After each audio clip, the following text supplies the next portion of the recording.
Donc, bienvenue à cette conférence. Pour tous les amis français qui sont pas ici, qui étaient là hier. Donc, on va... Puis, le sujet de la conférence, je vous donne un aperçu de comment ça fonctionne, comment je décide un sujet d'une conférence. Je m'en vais m'asseoir dans le... je regarde ce livre-là, il m'intéresse pour savoir qu'est-ce que c'est. Pas parce que je suis intéressé qu'est-ce qu'il est dedans. Donc, je regarde, la phrase dit « L'esprit dans son état habituel peut être comparé au ciel obscurci par des strates nuageuses qui cachent sa nature réelle. » Donc, ça parle de l'esprit. Donc, c'est l'image qui me parle. Beaucoup plus après ça, mais c'est ça l'image. Donc, l'esprit, c'est ça. C'est les hautes sphères. La vie matérielle, c'est les petites sphères. L'esprit, c'est les hautes sphères. OK, on parle pourquoi les Tibétains vivaient dans les montagnes, etc., hein, dans les hauts lieux, c'est parce qu'ils voulaient être plus près des hautes sphères, et chaque identité des Tibétains. Donc, j'en suis venu à ce sujet-là, et l'esprit ne se pense pas. Je ne sais pas pourquoi j'ai écrit ça. Je vous le dis tout de suite, j'ai aucune idée. C'est pour ça qu'une conférence, à un moment donné, je vous explique comment on fait une conférence. La conférence n'est pas commencée. Je fais vous préparer à l'énergie de la conférence. Quand je vais m'asseoir, je vais prendre un crayon, puis je vais parler, faire l'écriture automatique. Tout le long. En général. Normalement, il n'y a pas trop de questions. Je fais une pause. La première partie peut durer 1 heure, 45 minutes, 50 minutes, dépendant du taux de l'énergie ou du taux vibratoire de l'énergie. Des fois, après 50 minutes, j'ai dit tout ce que j'avais à dire, ou 45 minutes. Deuxième partie, on prend une pause, puis après ça, vous revenez avec vos questions. Puis là, je réponds à des questions. Puis s'il n'y a pas de questions, ben, je peux parler un peu, puis pour conclure le sujet, ça peut durer 1 demi-heure, comme ça peut durer 1 heure. Puis si les gens ont des questions, c'est tant mieux. S'il n'y en a pas, il n'y en a pas. Faut jamais... Parce que la question ne vient pas de vous autres. La question, c'est une vibration. L'ego, si l'ego veut savoir quelque chose, la partie égoïque veut savoir quelque chose, elle veut comprendre. Essayez pas de comprendre ce que je dis aujourd'hui. N'essayez vraiment pas de comprendre. Faites juste rester relax, écouter, puis absorber ce qu'il y a à absorber. Mais, puis si vous n'êtes pas à l'aise, là, vous allez prendre une marche. Moi, ça ne me dérange pas, je continue à parler. OK?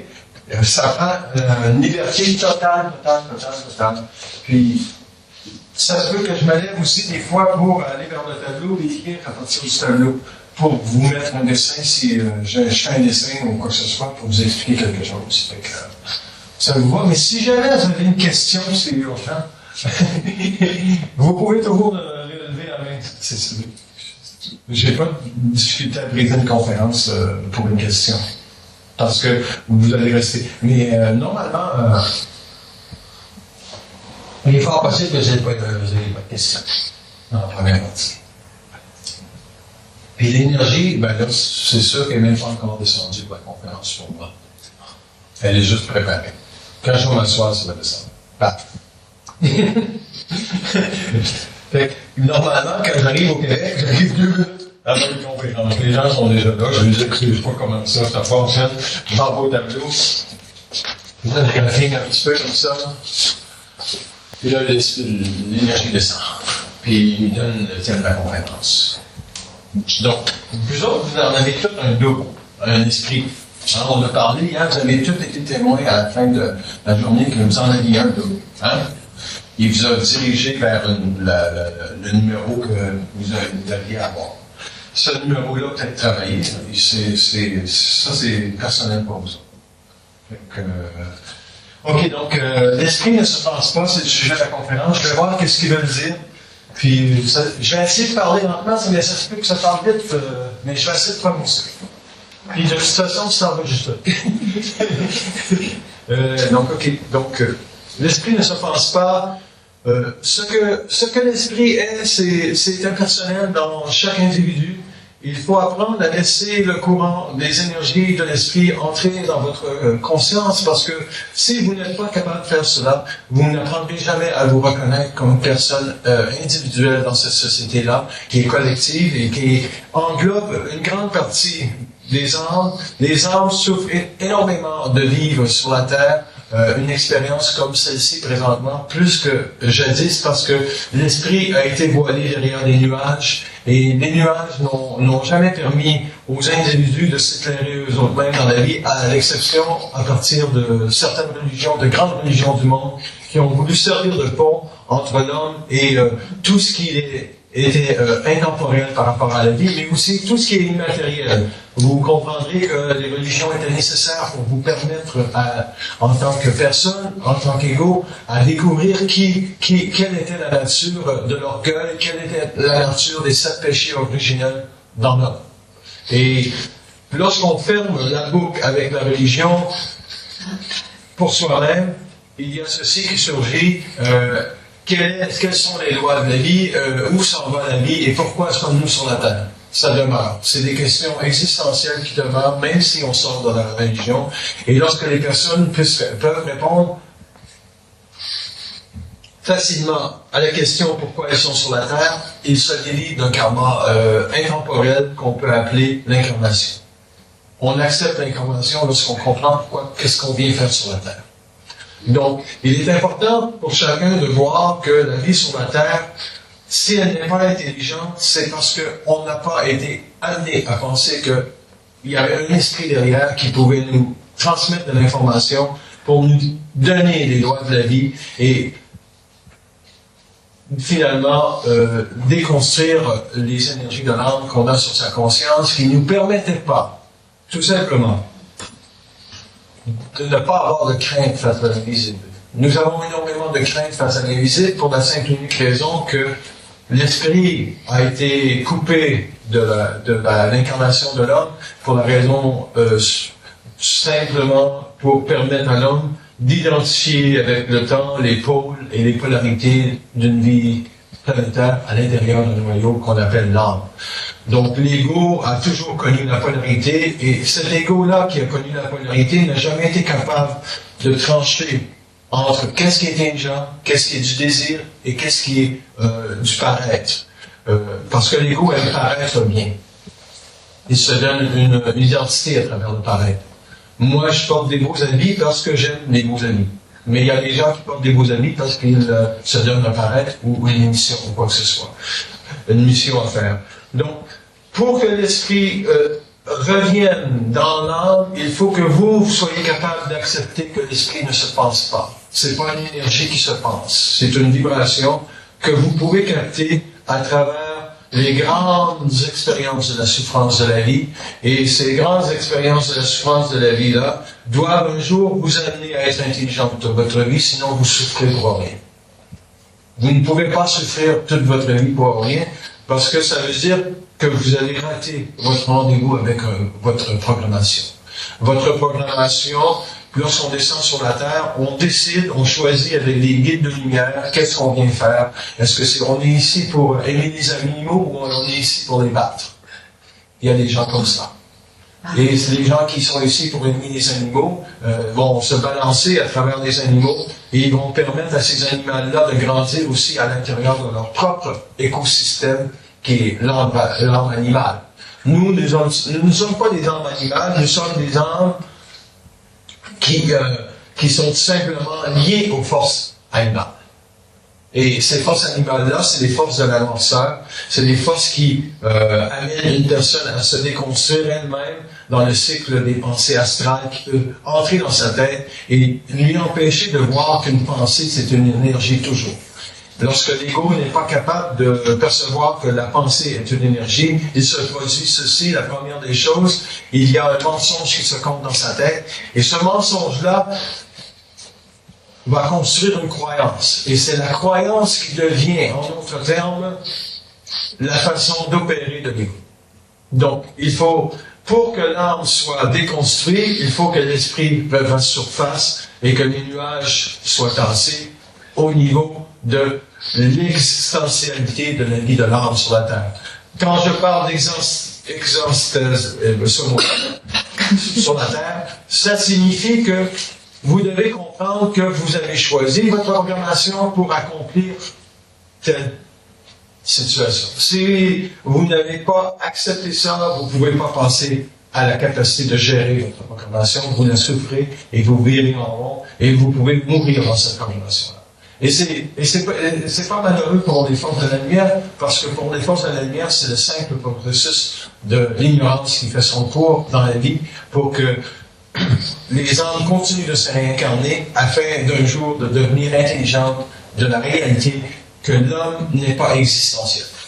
Tant que vous venez sur la Terre et vous pensez que vous êtes existentiel, vous ne pouvez pas évoluer. Donc, qu'est-ce que c'est une force existentielle? C'est une force qui invite l'âme à devenir l'intelligence de l'ego. Et l'âme n'est pas l'intelligence. L'âme est la mémoire de l'incarnation. Et lorsque les mémoires s'ajoutent au noyau de l'ego, ça donne une statue à cette âme-là. Et cette âme-là peut devenir très très haute en vibration et elle peut aller sur les hauts plans de la mort. Et c'est eux autres qu'on appelle bien souvent les anges spirituels ou les guides spirituels qui sont sur les hauts plans de la mort. Le monde tibétain, c'est ça. Tous les grands prêtres tibétains, tous les grands prêtres qui sont venus sur la Terre ont la capacité de mourir en conscience astrale et aller sur les hauts plans de la mort parce qu'ils ont amené certaines instructions, certaines valeurs.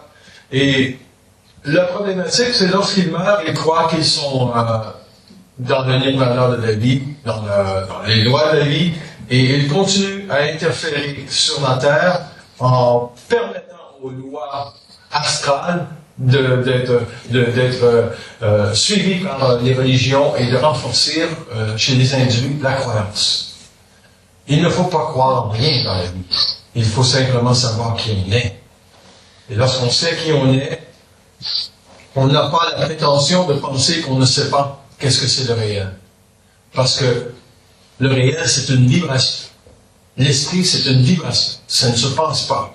Si l'esprit se pensait, nous pourrions dire ceci ou cela de l'esprit, alors que l'esprit, tout ce que je peux dire de l'esprit, si je m'adresse à mon double, ma partie cosmique, qui est aussi mon esprit, mais si je demande à d'autres forces de lumière qui ont créé l'homme, qui sont des esprits de lumière, je dis, c'est quoi l'esprit? Il dit, c'est un corps éthérique. Comment pouvez-vous penser un corps éthérique? Ça ne se passe pas. Ça se vibre. C'est une vibration. Et cette vibration-là, c'est celle que les hommes recherchent depuis le début. Et il y a des gens qui ont eu accès à cette vibration-là parce qu'ils ont été capables d'aimer un animal et ils ont senti un lien parfois chaleureux les envahir sur le simple fait qu'ils ont été avec l'animal respectueux. On n'a pas besoin de penser que l'esprit se vit toujours en surface où on le voit dans sa conscience. Vous l'avez vécu à plusieurs reprises dans votre vie parce que il y a cette interface-là de l'âme qui est l'esprit qui va agir sur l'âme pour que l'âme ne se suicide pas constamment. Parce qu'une âme laissée elle-même sans esprit, sans les forces de la lumière, se suicide inconstamment. Pourquoi ceci? C'est parce que l'âme est une mémoire et elle ne sait pas s'élever elle-même en conscience au niveau atomique. Elle demeure une mémoire. C'est un atome, mais qui n'est pas capable d'élever le taux vibratoire de sa propre cellule. Et donc, elle demeure une cellule parasitaire pour l'homme. C'est un parasite, l'âme, pour l'homme à la longue. Et c'est certain que ce n'est pas tous les gens sur la Terre qui peuvent entendre ça. Parce que plus tu es dans la croyance de la religion, si tu dis que l'âme est un parasite, mais il me reste quoi? Mais il te reste l'esprit. Ah, mais c'est qui l'esprit? Je l'ai jamais vu. Je l'ai jamais connu, j'ai jamais entendu parler de ça. Parce que tous les grands prêtres et tous les grands seigneurs de cet univers-là ont parlé de l'âme. Depuis des années, depuis des millénaires. Et je demande, est-ce qu'il y a eu des belles âmes? Ils disent oui, il y a toujours eu des belles âmes sur la Terre parce que l'homme voulait être témoin qu'il était capable d'aimer. Mais il n'a jamais aimé l'homme. Il voulait être témoin qu'il était capable d'aimer. Dans le sens que il a développé une psychologie qui lui permettait, avec les années, de prétendre à l'amour. Qui voulait dire simplement qu'il pouvait manifester des sentiments pour l'autre, qui étaient la dignité et le respect. Et ça, c'est une forme d'amour. Mais elle ne se vit pas à tous les jours parce que les gens ne connaissent pas les lois de l'ego qui peuvent donner de l'importance à des énergies qui sont devenues avec le temps matérielles et une émotion. L'amour est aujourd'hui une émotion. Ce n'est plus une vibration. Et quand l'amour est une vibration, vous regardez un chien dans les yeux et vous dites « Ah, t'es beau, mon sacrement. Je l'aime. » Mais si vous vivez un lien avec l'animal qui est le suivant, c'est que « Ah, fais pas ci, fais pas ça. » Ben, vous oubliez que il doit être libre. Il n'y a pas de respect. Donc, un animal, ça doit être libre. Mais il ne doit pas brimer vos espaces parce que c'est vous qui avez autorité sur le monde animal. C'est pas l'inverse. L'animal, un jour, par contre, va vouloir communiquer à l'homme sa grande sensibilité. Il le fait déjà d'ailleurs, mais c'est nous des fois qui ne le capte pas. On ne sait pas quel geste il fait, on ne sait pas pourquoi il vient respirer près de nous, et etc.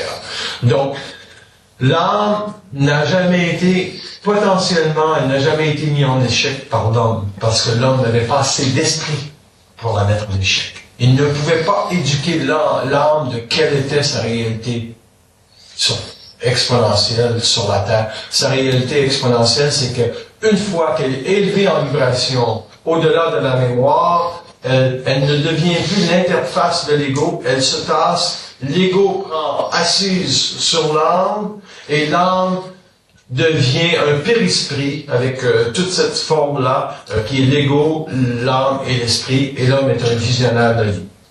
Il peut à ce moment-là parler de qu'est-ce que il va se produire sur la Terre, mais ça sert à rien parce que ça crée beaucoup trop d'insécurité dans les égos des personnes et d'inquiétude. Donc, il est préférable de s'en tenir à ce que l'on vit et de regarder jour après jour ce que vous vivez. Vous faites un atelier quelconque qui vous permet de vous connaître, c'est la plus belle atelier que vous pouvez suivre. Vous suivez un atelier pour comprendre comment la science fonctionne, c'est valable ni plus ni moins. Parce que la science, elle n'est pas sur les ordres de l'esprit présentement, elle va être sur les ordres de l'esprit lorsque l'homme va se connaître. L'homme n'a pas accès aux lois de l'atome, il connaît l'atome, il peut faire des bombes nucléaires, mais il ne sait pas comment gérer l'atome. Et les scientifiques cherchent, et ils vont toujours chercher, ils ne trouveront pas, parce que la réponse ne se trouve pas dans la matière, elle se trouve sur les plans éthériques. Et s'ils n'ont pas accès aux éthers, ils ne pourront pas avoir les lois de l'atome. Et ces lois de l'atome-là vont être communiquées par la lumière en temps et lieu pour que l'homme ne détruise pas la Terre. On est à un point de bascule très précis présentement, et ceci peut se produire dans les prochains 20 à 25 années. Le but n'est pas d'insécuriser l'ego, mais de vous dire que vous savez déjà ces choses-là. Vous le savez déjà parce que si vous ne voulez pas le savoir, c'est parce que c'est l'âme qui ne veut pas le savoir. C'est l'âme qui bloque le savoir. L'âme a toujours bloqué le savoir parce qu'elle pense qu'elle est le savoir. Alors que c'est l'esprit le savoir. Pourquoi est-ce que l'esprit c'est le savoir et que l'âme c'est la réflexion? Parce que l'esprit c'est intemporel. Ça dépasse tous les univers. Vous pouvez facilement, si vous êtes dans mon esprit, communiquer avec des intelligences qui sont dans d'autres espaces. Vous n'êtes pas nécessairement obligé de communiquer avec une source de lumière qui est dans cet espace-là ici. Et je vais faire pour vous autres l'expérience, et je vais dire, quelle configuration allez-vous donner lorsque l'homme va être dans sa lumière sur la Terre dans 200 ans? Qu'est-ce que ça va produire sur les plans parallèles des autres univers lorsque l'homme va être dans sa lumière d'ici 200 ans? Et voici ce qu'il me répond. L'homme va être un voyageur du temps pour nous, et il va pouvoir amener une vibration atomique qu'on appelle le registre de l'amour et nous allons pouvoir par la suite nous servir de ceci pour faire évoluer d'autres races dans les univers intergalactiques. Donc c'est ça le devenir de l'homme. Et nous, on pense qu'on est juste ici, là. Ben, c'est sûr qu'on est juste ici. Parce que la beauté de l'homme, c'est de respecter l'autre. Quand on est capable de rentrer dans des formes de respect sur la Terre, qui sont très avancées, nous apprenons à libérer l'homme de qui nous sommes. Parce qu'on a tout un agenda, on a tout un karma, on a toute une âme. Et quand on respecte l'autre, l'autre ne peut plus sentir qu'on a de l'âme. Il sent qu'on est dans notre esprit, parce que l'esprit, c'est la plus haute vibration que l'homme a accès, et il se transmet dans le respect et dans l'harmonie qu'on l'on crée. Puis cette harmonie-là et ce respect que l'on crée pour ses semblables, c'est parce qu'on se connaît soi-même. On ne peut pas faire ce qu'on n'est pas. On ne peut pas créer de la paix si on n'en a pas à l'intérieur de soi. Donc, pour que cette paix-là vienne, il faut accepter le principe que l'âme n'est pas intelligente. Il faut accepter le principe que la pensée est derrière. Et il faut surtout pas penser qu'on a raison. Il ne faut pas croire à tout ce que je dis. Donc, c'est une vibration parce que l'esprit est une vibration. Ça ne se pense pas. Si l'esprit veut venir en contact avec vous autres, vous ne pouvez pas réfléchir puis forcer ce mandat-là. Ça va se faire tout seul. Mais l'esprit vous connaît. Il sait très bien que si vous avez peut-être 2 portes à ouvrir dans une vie, puis si vous n'ouvrez pas cette porte-là un jour, vous ne connaîtrez pas l'esprit. Donc, il y a des opportunités dans la vie pour ouvrir l'esprit, pour qu'on peut dialoguer avec l'invisible et rencontrer son esprit. Il n'y en a pas 10 000. Il y en a peut-être 2. Et quand que ceci se présente, c'est à vous de le reconnaître. Et comment on travaille ça, son esprit, vu que ça ne se passe pas? Bon. Vous êtes dans votre journée, tout va bien, et à un moment donné, vous vivez une émotion. Donc, l'âme étant mise en vibration, vous vivez du rejet ou de la crainte parce que votre conjointe ne vous a pas embrassé avant qu'elle quitte, vous êtes insécure. Vous allez donc voir que vous vivez un peu de rejet, d'émotion, puis vous dites simplement d'où vient ce rejet, cette émotion-là. Alors là, ils vont vous dire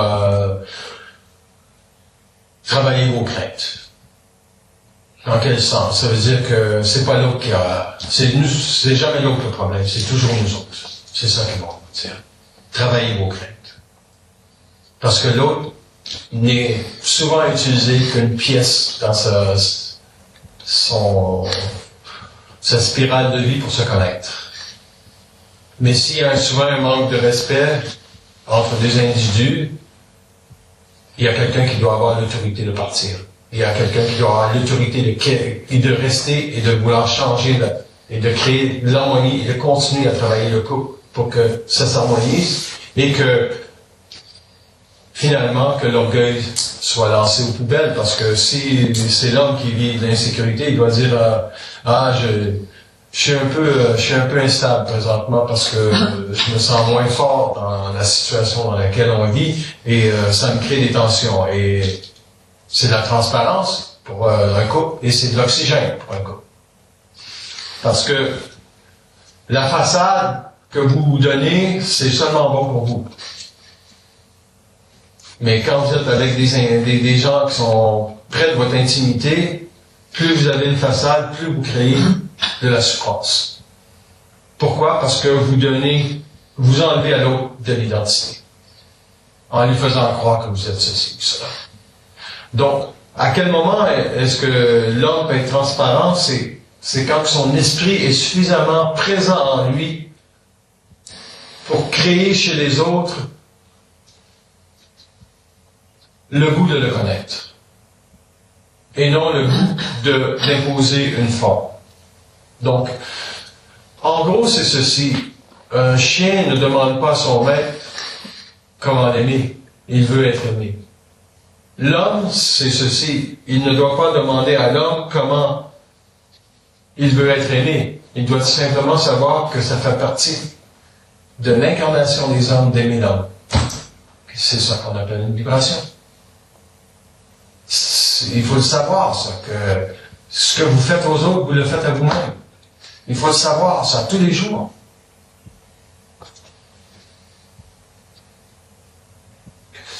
Il y a des âmes qui, pour eux autres, c'est beaucoup plus difficile d'être sur la terre, mais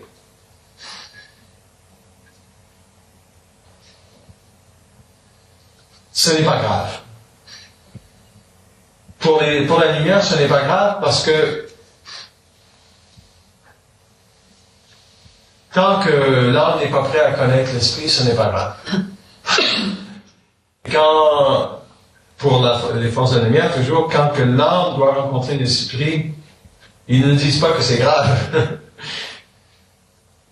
Ils disent que c'est le temps, sacrement. Pourquoi que pour vous autres, la lumière, c'est important que l'homme rencontre son esprit? Ah, c'est une question intéressante que je peux même répondre. Que je leur pose. Pourquoi est-ce que c'est important que l'homme rencontre son esprit pour vous autres? Il dit, nous autres, nous ne pouvons pas évoluer si vous n'évoluez pas. Nous stagnons. J'ai dit, vous vivez de la souffrance. Il dit, non, on ne vit pas de souffrance. Il dit, la grande inquiétude des forces de la lumière par rapport à la Terre, c'est l'incapacité d'une âme de pouvoir dépasser sa propre expérience planétaire. Et c'est pour ça que dans le cycle des religions qui sont venues pour préparer l'ego avec une mise en puissance éventuelle de reconnaître qu'il souffre, l'âme ne souffre pas. C'est l'ego qui souffre. L'âme, c'est un réservoir d'énergie qui n'a pas de réflexion. C'est l'ego qui a la réflexion. Et la réflexion de l'ego amène cette souffrance-là. Et l'âme, elle peut faire ce qu'elle veut avec l'ego. Dans le sens qu'elle va lui transmettre certaines mémoires, certaines énergies, des fois, pour qu'il soit bien, pour qu'il soit moins bien. Mais dans ce processus-là, il y a aussi l'interférence de tout le monde de la mort, le plan astral, parce que quand une âme meurt, elle doit aller quelque part, elle ne peut pas retourner en lumière, parce qu'elle n'est pas en évolution, elle va sur le plan de la mort, puis à certains niveaux. Les hauts plans, c'est pour ceux qui y comprennent le respect, mais pas à une profondeur où ils ont dépassé l'orgueil. Parce que chez les Tibétains, vous pouvez toujours voir l'orgueil, vous pouvez toujours voir l'orgueil chez les grands peuples, et chez les grands prêtres, on le voit encore aussi, le pape François, le dernier pape François, c'est probablement le dernier pape sur la terre, mais on peut voir qu'il a moins d'orgueil que celui qui le précède, qui est de Benoît XVI, je crois. Donc, cette dimension-là de l'orgueil dans une âme, c'est véhiculé à travers l'ego qui croit à des situations, qui ne déconstruit pas des situations. Et donc, l'âme s'est enorgueillie de la puissance de penser et de croire que c'est elle, le socle de l'intelligence de l'homme. Eh bien, j'ai des nouvelles pour elle, puis elle est mieux d'écouter sur tous les plans, parce que si elle était cette si belle intelligence qu'elle dit là, il n'y aurait pas de guerre sur la terre. On ne serait pas dans la merde.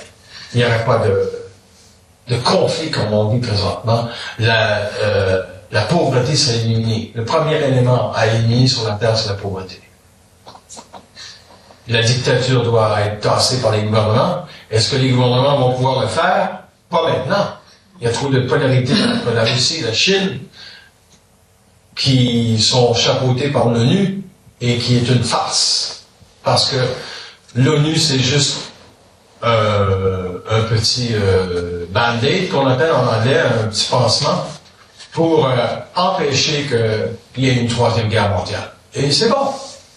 Si l'ONU n'était pas là, il y aurait eu une troisième guerre mondiale. Et la raison est simple.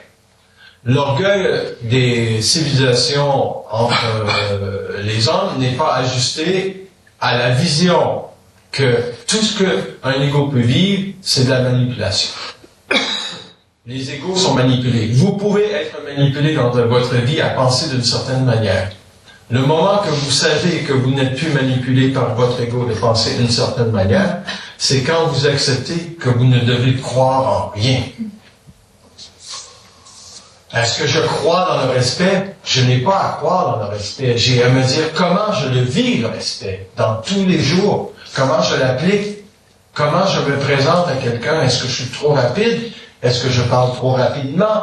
Est-ce que je m'approche trop vite de l'autre? Parce que chaque personne a un corps d'énergie. Ce corps d'énergie-là, il doit être respecté. L'animal a un corps d'énergie.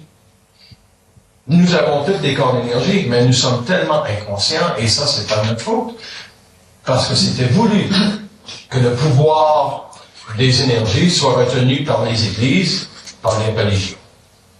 Qui dit, il faut croire en Dieu. Mais si on nous avait expliqué au départ la relation entre l'énergie et Dieu, nous aurions compris que Dieu, c'est une manipulation des forces de l'âme et de l'astral pour supporter les souffrances de l'homme. Parce que lui-même ne peut pas les supporter. Donc, on priait. Dieu, délivre-moi de mes souffrances. Et ils ont envoyé le Nazaréen, Jésus-Christ, pour apaiser chez les hommes la crise existentielle que tous les hommes vivaient. Mais où est-ce que je vais aller après la mort? Mais tu vas aller au ciel. Ouais, mais il y a aussi l'enfer. Mais l'enfer, ça n'existe pas. Et le ciel, ça n'existe pas. La mort, le monde de la mort existe. Et sur les bas plans du monde de la mort, il y a les plans de la noirceur, où c'est l'abysse total, c'est la noirceur totale. Et ça, c'est de la gestion luciférienne et satanique qui sont là pour s'assurer que les polarités de l'évolution d'une planète Terre se fassent. Est-ce que c'est chapeauté? Est-ce que la noirceur est chapeautée dans la lumière? Non. La lumière fait toujours un pas en avant pour pas laisser la noirceur trop avancer. C'est comme ça que ça se passe. La lumière est plus vite dans sa capacité de déplacement, et c'est pour cela qu'elle a toujours un pas en avant sur la noirceur. Mais la noirceur, c'est très, très, très pernicieux. C'est très, très sombre. Et vous prenez tous les grands dictateurs, ce sont des êtres possédés par la noirceur. Ils ne sont pas capables de voir qu'il y a de l'esprit derrière la vie de l'homme. Quelqu'un qui vient sur la terre et ne voit qu'une âme devant lui ne peut pas saisir la souffrance de l'existence d'une personne en relation avec sa programmation et que c'est personnel et que vous n'avez pas à souffrir de ce que l'autre souffre. Vous pouvez certainement comprendre l'expérience de la souffrance chez une personne qui est très grande et partager par un sentiment de réception le simple fait que vous êtes présent à sa souffrance tout en sachant que cette souffrance-là lui appartient. Moi, je ne souffre pas. J'ai souffert, mais je ne souffre pas. Pourquoi? Parce que j'ai de l'esprit. Pourquoi? C'est quoi l'esprit? C'est une présence permanente qui enlève l'homme la capacité de se réfléchir. Donc ça ne se passe pas l'esprit. Une vibration, ça se vit. Ça vous donne quoi? De savoir, même si vous n'êtes pas en présence, vous n'êtes pas capable de communiquer avec votre double ou votre esprit, appelez-le, c'est la même chose. Dans le double et l'esprit, c'est la même chose. Si je ne peux pas communiquer avec mon double ou mon esprit, je demande à mon esprit, est-ce que les gens doivent le forcer, ça? Ils doivent être éveillés à la réalité, ils doivent exiger qu'il se manifeste. Toujours. C'est ça qui va vous garder dans les pires moments, observateur de votre programmation et gestionnaire de votre réalité qui se produit dans la matière. Donc, quand vous avez un accident, ou quand votre couple se rompt, ou quand que votre fils meurt, vous devriez être capable un jour de tout simplement dire sa programmation est terminée. Et vous allez dire, s'il y a une souffrance qui vient, c'est parce que vous allez perdre quelqu'un. Mais vous ne perdez rien. Si vous êtes dans l'esprit, vous dites, bon, toi, tu as décidé que ta programmation est terminée, tu t'en vas sur le plan de la mort, tu reviens quand? Ah, probablement 400 ans. Mais si ça a l'allure, je vais revenir dans 200 ans. Avec tel parent cette fois-ci. Parce que moi, le karma, là, d'avoir été un peu humilié quand j'avais 7 ans, ça m'intéresse plus trop. Là. Parce que j'ai, tu sais, et là j'en ai 10, là, puis c'est le temps de quitter. Ça peut être comme ça. Puis l'humiliation n'est peut-être pas venue du parent, elle est peut-être venue de l'école. À l'école. C'est une souffrance abjecte pour des enfants. Il y a des enfants qui pleurent quand ils vont à l'école. Parce que c'est tellement astral. Et il y a des parents plus intelligents qui choisissent des écoles un peu plus sensibles, hein, pour les enfants, pour leur permettre de grandir. Donc, il y a l'esprit dans l'homme. C'est juste que on l'oublie parfois parce que le corps émotif est un obstacle à l'esprit. Donc, il faut à un moment donné que vous sachiez que votre corps émotif doit monter en vibration. Comment est-ce qu'on fait monter un corps émotif en vibration? C'est une très bonne question. Dans la situation est très simple. Vous vivez une situation qui est une émotion, personnalisez-les pas à votre expérience. Dites pas « je suis conne » ou « je suis con ». Dites « sacrement ». C'est plus neutre. Ou dites « oh, bordel ». Pas trop de mots reliés à la sexualité, parce que ça descend votre énergie dans les corps sexuels. Alors que sacrement, tu dénonces toute l'Église, tu dénonces toute l'imposition du mensonge cosmique, de la croyance sur ta conscience. Tu descends pas ta vibration, tu la montes. Parce que la colère qu'il y a dans le sacrement, ça veut dire, je vous ai à l'œil. Et donc, au Québec, on a ce verbe-là, du sacre.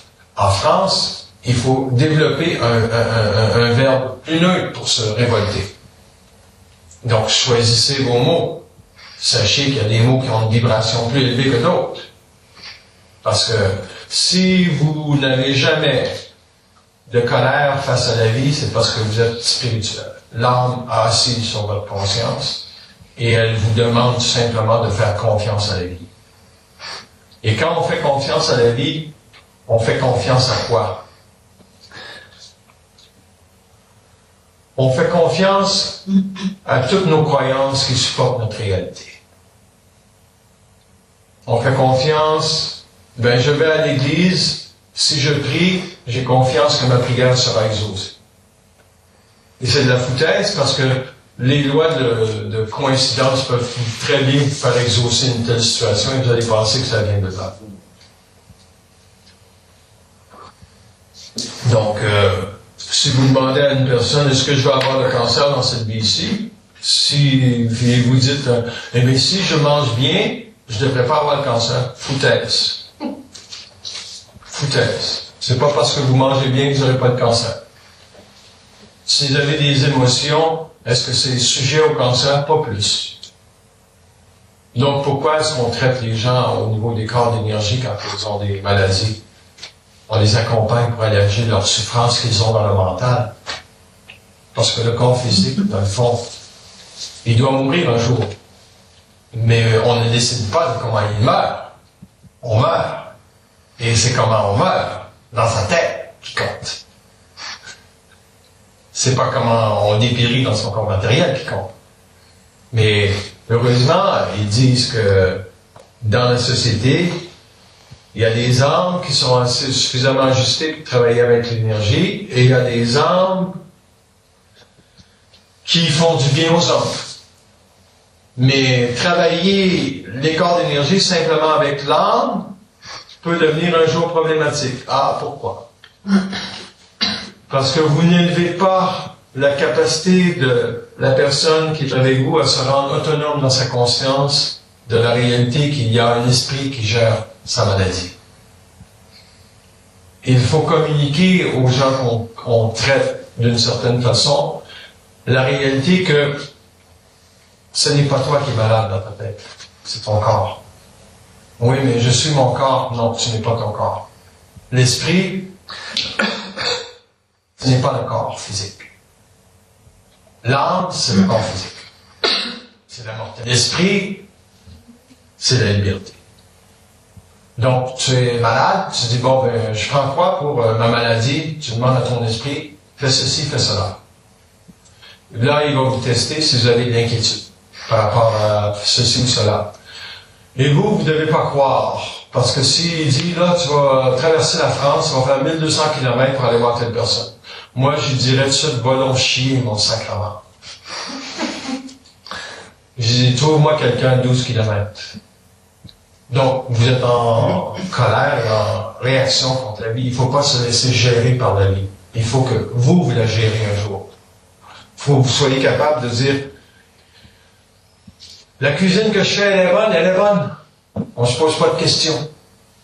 Il y a quelqu'un qui n'aime pas votre cuisine, c'est pas grave. C'est bon pour son ego de ne pas aimer votre cuisine. Puis c'est bon pour le vôtre aussi, si ça crée une insécurité. C'est aussi simple que ça. Et c'est ça l'esprit. Quelqu'un qui vient pour un traitement d'énergie, vous savez toujours, c'est votre phrase qui est très importante ici. C'est quoi encore votre phrase, Guy? On peut manquer son train et arriver au bon endroit. Voilà. On arrive toujours. On arrive toujours au bon endroit. C'est une phrase de l'esprit. Ouais, Une personne qui peut aller pour un traitement, elle ne reçoit peut-être pas qu'est-ce qu'elle pense recevoir, mais vous qui donnez le traitement, sachez que c'est exactement le traitement qu'elle devait avoir. Donc, on n'a plus d'insécurité face à la vie. Tout ce qu'on fait, c'est exactement ce qu'on devait faire, ce qu'on sait. Et quand on sait d'autres choses, ben on fait d'autres choses. Mais la vie peut toujours nous amener. S'il n'y avait pas d'imprévu dans la vie, ça serait plate, hein?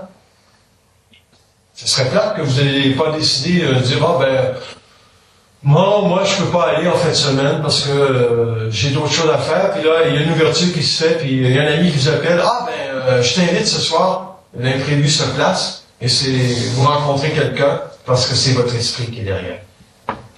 C'est pas votre ego. C'est ça. Votre ego peut vous dire, ben moi, je prendrai pas de café, là, parce que le café, c'est dangereux pour la santé. C'est qui dit ça? C'est qui dit ça, tabarnak?